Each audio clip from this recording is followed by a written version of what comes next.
The neighborhood was quiet, serene. The kind of place where kids played on driveways and mailboxes stood freshly painted.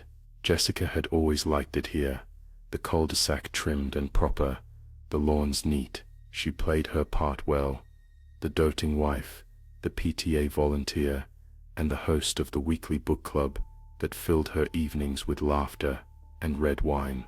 Tonight, the house was immaculate. She set out plates of cheese and crackers, the copies of the month's murder mystery stacked neatly on the table.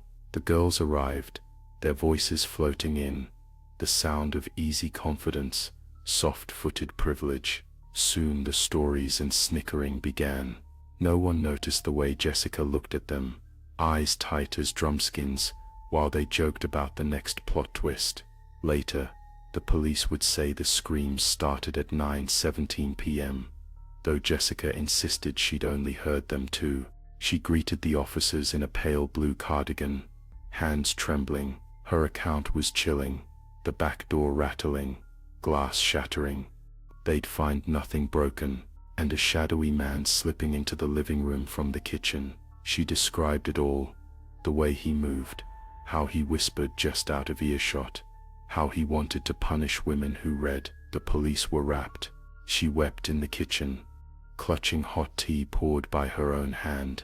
Red stains still ringed her wrists, but they didn't see. She'd practiced this performance, carefully, in the mirror, until even she wondered if it might be true. The detectives pressed for details. She painted the man plain, common, unremarkable, someone who could blend in anywhere. With shaking fingers, Jessica offered bits of evidence, crumpled notes in a stranger's handwriting, unfamiliar muddy boot prints by the threshold, a half-smoked cigarette in the yard.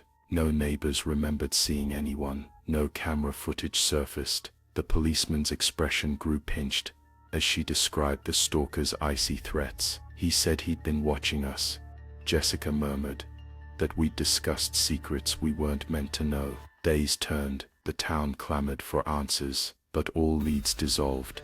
No DNA, no fingerprints, only Jessica left, alive and shaking in her child's bedroom, the door locked against unspoken terrors. Rumors began that the killer hadn't left. Some whispered that Jessica herself was somehow haunted, the shadow she'd invented now, lurking in mirrors and streetlights, watching her with her own eyes. Each night she heard footsteps behind her, soft and familiar, and she wondered, when the police asked again, if she had really been alone after all.